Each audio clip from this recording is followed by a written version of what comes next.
Hi, I'm Dr. Eric Millard, and I'm the trumpet professor at UNC Charlotte. I want to talk to you about this year's NCMEA All-District and All-State auditions for the middle school level. One of the things I really enjoy about this etude is that it goes through several different stylistic areas. It starts marked cantabile, has a marziale section, conspirito, maestoso, so you get an opportunity to demonstrate several different ways of playing. With that in mind, be sure that each of those sections is stark in contrast from the others around it. With the cantabile means well sung, so it should be smooth, really warm in tone, full sounding and connected. When you get to the marziale, that means march-like, so it should be very separated. Dum dum da dum da dum.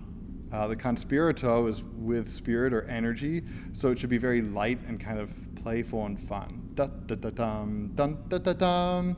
And a maestoso, you can think more broadly or majestic in tone. Ding da dum, ba dum da dum. So the more fun you can have with those different styles, I think the more effective you'll be in your performance, and the more enjoyable it'll be to perform the piece. Be sure in the slurred sections that you're working really hard to connect all your notes as smoothly as possible with the air, trying to be as fluid as possible. Know that when you get to the middle section where there's lots of different articulations, try to keep the tongue as light as possible. The more of the tongue that we use in the process, the heavier it tends to get and the harder it is for us to actually gain any sort of clarity on our note fronts. Even though it might be loud and energetic, we want to avoid being very heavy in our sound and heavy in our style and articulation.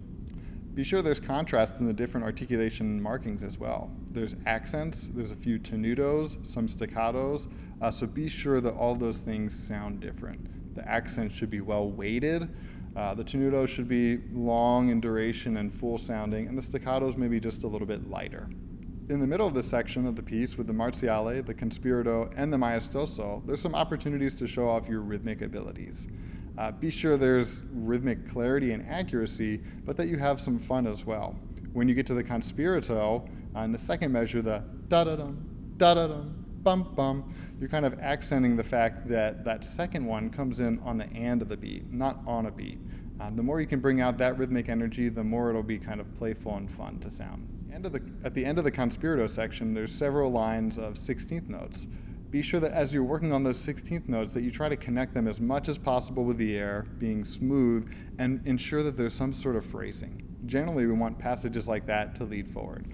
Ba-ba-ba-ba-ba-bum, into the end of the line. So you can think almost a little bit of a crescendo or just a little bit of added musical energy as you go through that passage.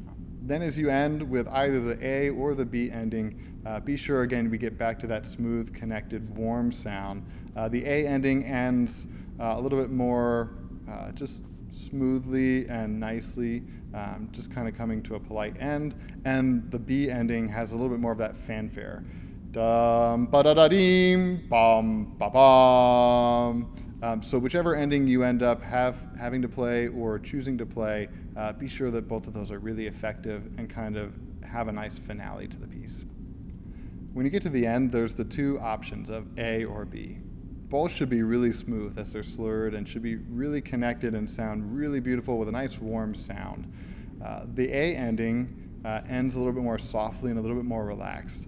So focus on that kind of easing into the finality of the piece if you're going to play the A ending. And then the B ending is a little bit more energetic. Bum, ba-da-da-deem, bum, ba-bum. So be sure if you're playing the B ending that you get some of that energy characterized in the ending as well.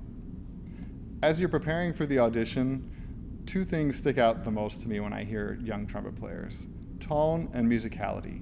If you can play with a beautiful sound and try to emulate some of your favorite trumpet players, that'll be really effective.